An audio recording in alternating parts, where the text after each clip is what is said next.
Let's get started for today's class. John Donne's Elegy 19. The title is To His Mistress Going to Bed. There's a series of elegies and there's a series of love poems written by John Donne. And To His Mistress Going to Bed is one of the poems in the category of love poem. For today, what I'm gonna do is how we can relate this love poem to the context of colonization. So for some of the points, you may need to draw upon what we have learned in the last class, Harriet's colonization, Harriet's report on Virginia, which is about Elizabethan colonization. Let's briefly look at his biography.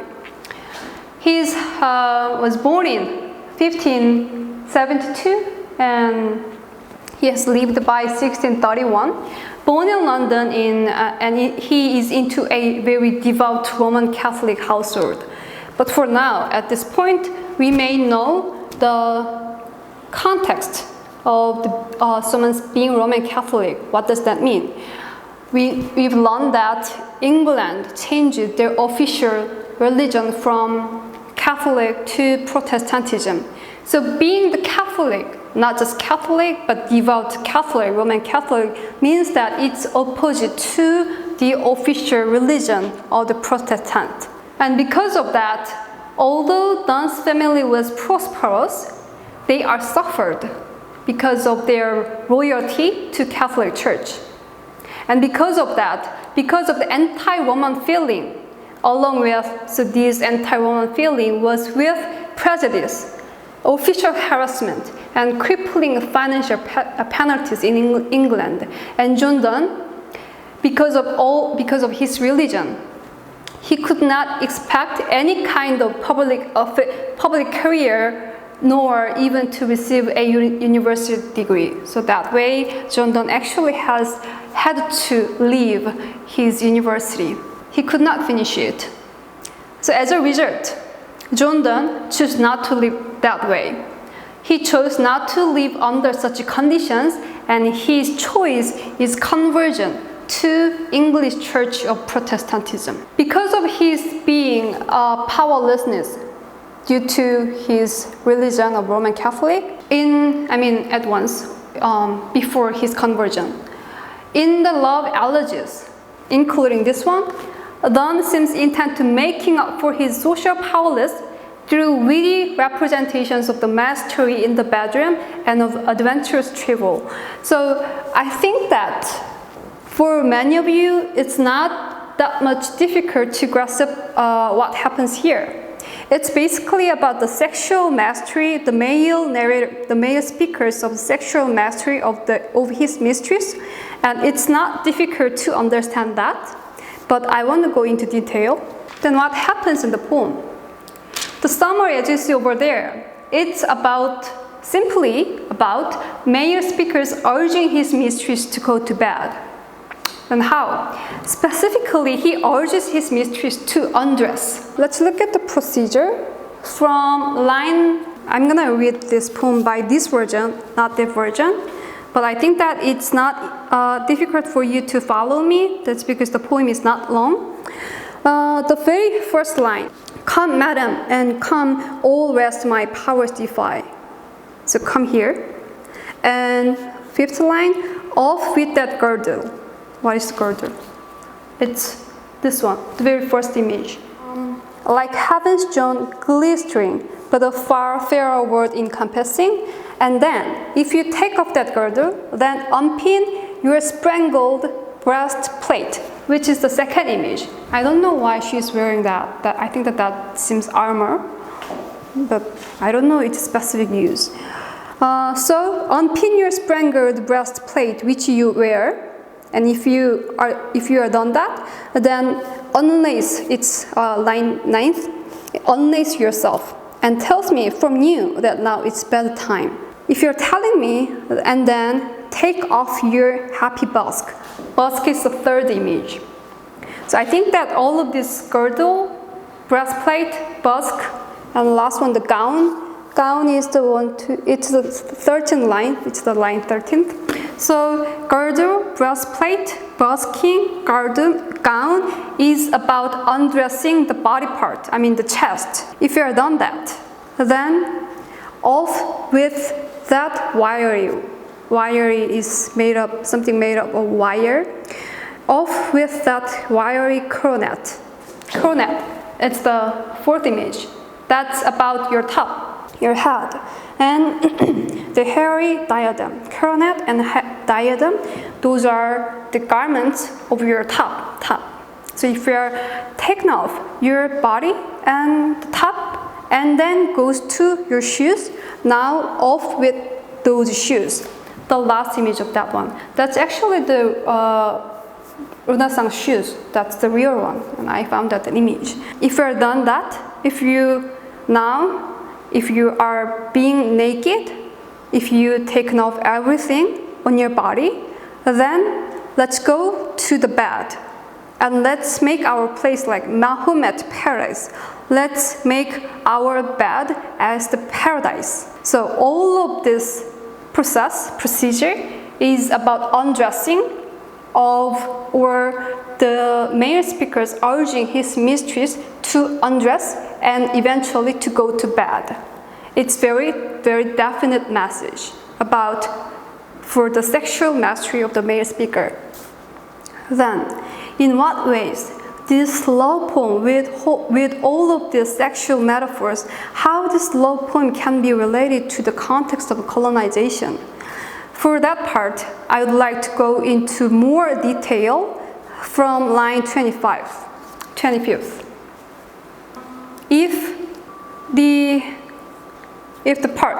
definite message of how the male speaker is trying to undress her and how he's trying to master her, if that's the case of Donne's personal powerlessness, if that is related to, if that whole process is related to Donne's trying to make up himself for his powerlessness, then the line from 25th to 30th, that's more about historical context of the colonization. I'm gonna read this. License my roving hands and let them go. To go where? Before, behind, between, above, and below. Then here, Donne likens his mistress to America.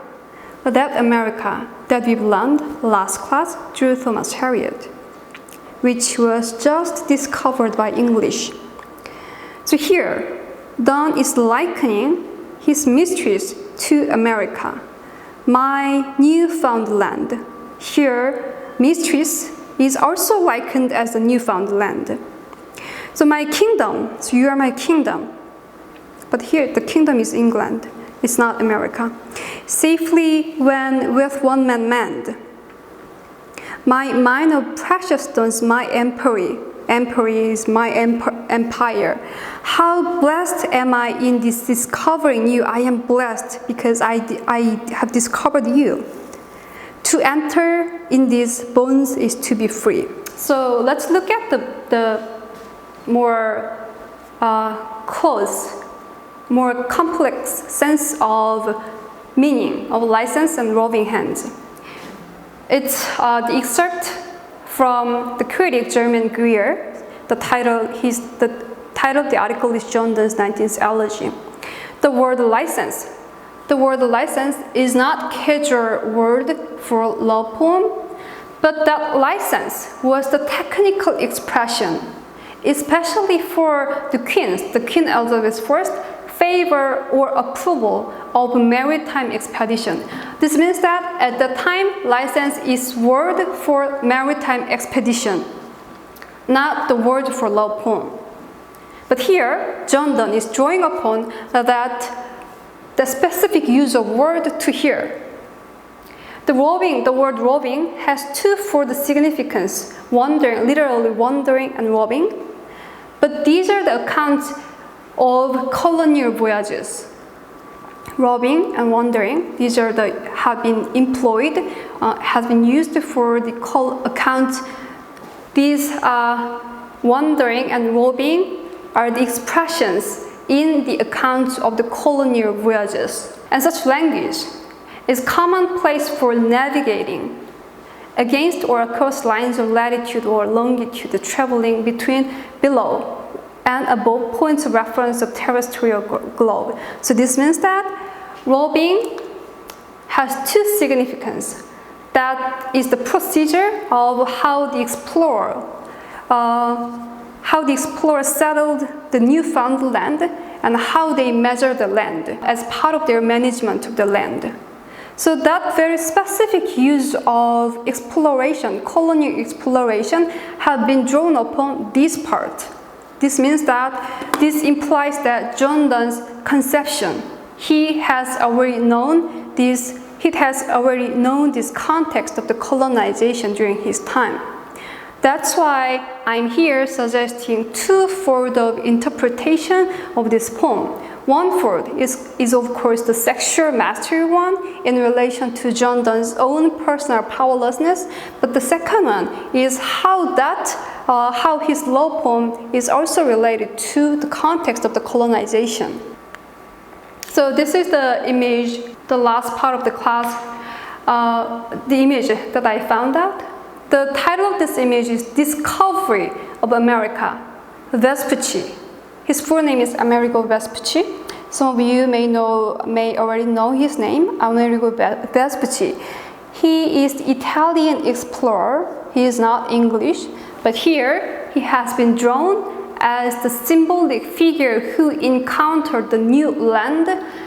So that way he symbolizes the European, of course the English. So Vespucci landing in America. Actually, I'm not sure whether Vespucci was landing in America or not. That's because Vespucci's to discover land is Portugal and what's the another one? Spain.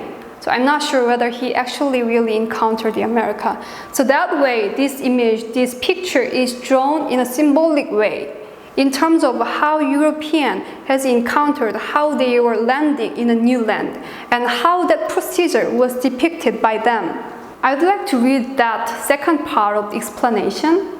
So this picture more specifically presents a symbolic encounter between European as the colonizer who will be conquering the land, the new land, and America as the colonist.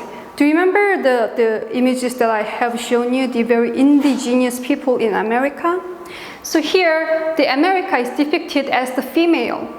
She's depicted as the female body, and that way, America, the newfound land, becomes feminized as well. So here, then who is the man?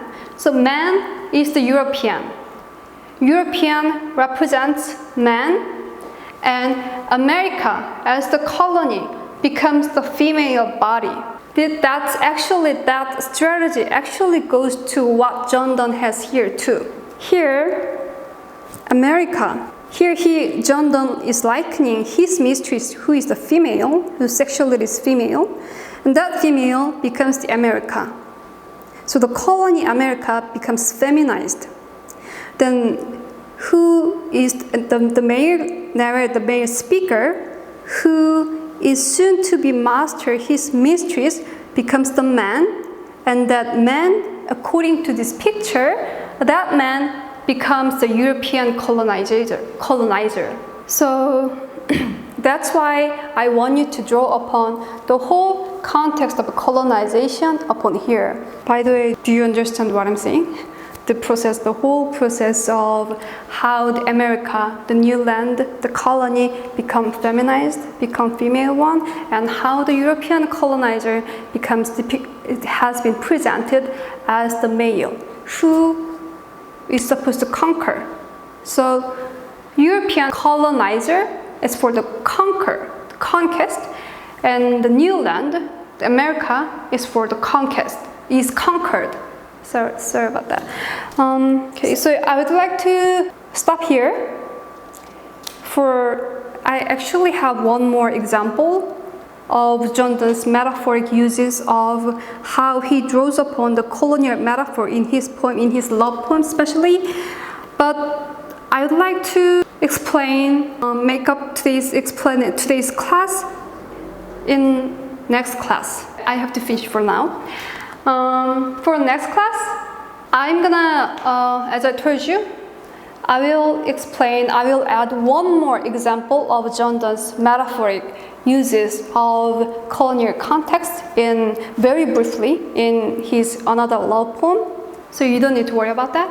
And your reading is that you have the reading for Bacon and Donne and Hobbes are together. If you look at the Bacon's reading, you may see bits by bits different issues of the Bacon's reading, but we may not be able to cover all of them. So I'm gonna select it. I'm gonna select some of Bacon's reading, and those selected readings will be announced by Saturday, this Saturday on e-class. For the last thing is, I will stop here. Have a good rest of the weekend and have a good rest of week. Thank you for listening to today's class.